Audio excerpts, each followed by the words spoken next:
Même si nous avons entendu celle qu'il a lue au président de la République et à l'ensemble des membres du gouvernement. Bon, ça, c'est une faveur qui a été faite à la presse. À la presse. Qui a été faite à la presse. La déclaration officielle, c'est pour maintenant. Ce sont des étapes de la bonne gouvernance et de la transparence dans tout ce qui se fait. Voilà, le Premier ministre se dirige vers le pupitre. Et le secrétaire d'État à la bonne gouvernance, Mété Sindou. Mesdames et messieurs les journalistes, je viens à l'instant de remettre à son Excellence le Président de la République ma démission de mes fonctions de Premier ministre, ministre de la Défense. En effet, la Commission électorale indépendante vient de proclamer dans le courant de la journée les résultats définitifs de l'élection législative, confirmant ainsi du coup ma qualité de député de la circonscription électorale de Ferkessé-Dougou commune.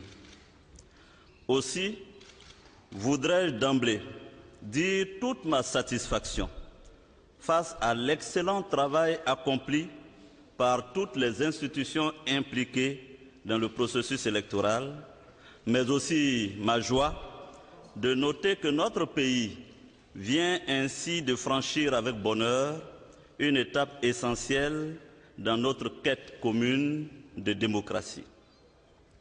Dès lors, il me revenait de tirer toutes les conséquences qu'induisent les règles du jeu démocratique. Ceci, de fait, le principe sacro-saint de la séparation des pouvoirs tel que l'a consacré notre Constitution. Vous l'aurez compris, cette situation, certes heureuse, entraîne cependant une incompatibilité entre mes fonctions précédentes au sein de l'exécutif et celles nouvelles au sein du législatif. En quittant ce jour mes fonctions de Premier ministre, ministre de la Défense, en accord et en harmonie avec son Excellence, Monsieur le Président de la République, mes premières pensées vont à l'endroit de ma famille, qui a tant souffert le martyre de mes longues absences et des frayeurs des tentatives d'assassinat dont j'ai régulièrement été l'objet, ainsi qu'à mes enfants que je n'ai pas eu le privilège de voir grandir, absorbés que j'étais par les lourdes charges du devoir. Mes pensées vont plus naturellement vers le peuple de Côte d'Ivoire, qui m'a honoré de sa confiance durant les 9 années où j'ai exercé au sein de l'exécutif, 4 ans en tant que ministre d'État, 5 ans en tant que Premier ministre. Toutes ces années ont été émaillées de joie, mais surtout de souffrance et de douleurs vives. Ensemble, nous avons payé un lourd tribut au combat pour la démocratie. À cet instant précis, je pense à tous mes proches, amis, mais surtout à tous ces valeureux citoyens anonymes qui ont perdu la vie sur le chemin de la liberté. Je m'incline respectueusement en leur mémoire. Je me permettrai ensuite de remercier le Président de la République, son Excellence Alassane Dramane Ouattara, et de lui traduire toute ma reconnaissance. Sa confiance et son affection ne m'ont jamais fait défaut.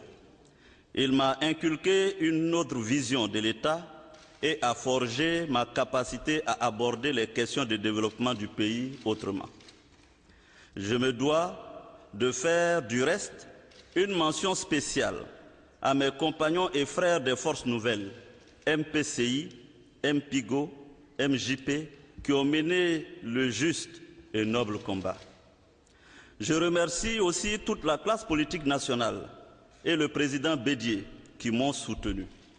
Je veux aussi saluer tous les membres des gouvernements successifs, sans exclusion, que j'ai eu à diriger, ainsi que mes collaborateurs civils et militaires des différents cabinets. Des hommes et des femmes loyaux et compétents, sans lesquels je ne serais pas parvenu à accomplir ma tâche avec bonheur et fierté. Ce bilan si positif au dire des citoyens avertis, est d'abord et avant tout leur œuvre. Je leur en suis reconnaissant. Il serait vaniteux et prétentieux d'évoquer le bilan positif de notre action sans me référer à Dieu qui a permis l'agencement heureux de notre destin, qui a permis à l'orphelin précoce que je suis de trouver ma voie sur ce chemin tortueux et périlleux de la vie. Je pense au miracle de l'accord politique de Ouagadougou. C'est le lieu de remercier le président de la République du Burkina, Blaise Compaoré, pour sa clairvoyance politique qui a favorisé la signature de cet accord. Cela a permis, par les audiences foraines, de sortir près de 700 000 personnes de l'anonymat administratif. Il nous a donné près de 6 millions de cartes d'identité, rétablissant ainsi la citoyenneté de nombreux compatriotes. Il a permis une élection transparente et démocratique et l'avènement d'un président dont la légitimité est incontestable.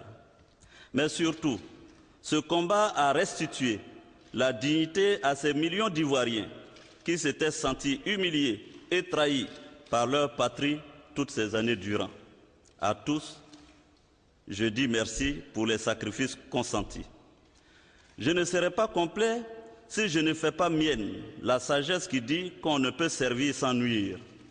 Durant toutes ces années où j'ai eu à exercer au sommet de l'État, j'ai forcément contrarié certains compatriotes. Mes décisions ont pu nuire à d'autres. Je veux tout simplement demander pardon à la nation et à tous ceux qui ont souffert de ma gouvernance.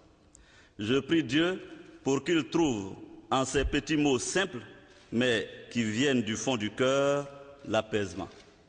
Je pars donc de la primature, le cœur léger, l'âme en paix, avec le sentiment du devoir bien accompli. Je reste et demeure à la disposition du président de la République. Je souhaite bon vent à la brillante personnalité qui ne manquera pas d'être nommée sous peu par le président de la République. Je l'assure d'emblée de tout mon soutien ainsi que celui de tous mes collaborateurs. Je réaffirme une fois encore ma disponibilité à servir mon pays en tant que député de la nation et disponible pour toute autre mission que le président voudra bien me confier. Pour la suite, ne dit-on pas qu'on rencontre sa destinée souvent par le chemin qu'on emprunte pour l'éviter?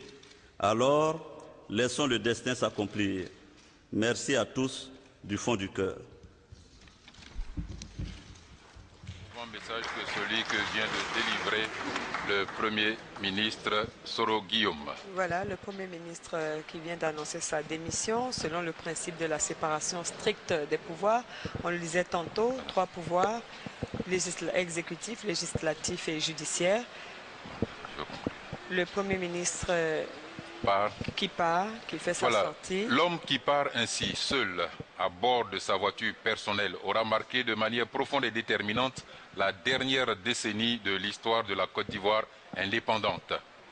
Cependant, l'histoire retiendra la grandeur d'esprit, le sens du sacrifice et surtout la volonté inébranlable d'un homme de réconcilier la patrie meurtrie. Cet homme, c'est l'ex-secrétaire général des Forces Nouvelles, qui avec courage a saisi l'opportunité du dialogue direct qui va déboucher sur l'accord politique de Ouagadougou. Toute la classe politique ivoirienne lui a rendu hommage pour cet acte historique. La nation ivoirienne entière lui doit reconnaissance. Le Premier ministre qui est accompagné jusqu'à son véhicule par l'ensemble des membres du gouvernement. Qui tiennent à lui dire au revoir. Et merci. Lui exprimer leur reconnaissance. C'est très émouvant. Il a laissé entendre qu'il se tenait à la disposition du président de la République. Voilà. Il a laissé entendre aussi qu'il se tient à la disposition de la personnalité que le président de la République désignera pour lui succéder. Voilà, le Premier ministre qui est revenu sur son parcours, sur les souffrances de sa famille. Pendant cette crise, il a été séparé. Ce n'est qu'un au revoir Honorable député de Ferkessé-Dougou, il est certain que d'autres défis politiques vous attendent. Peut-être le verrons-nous dès lundi.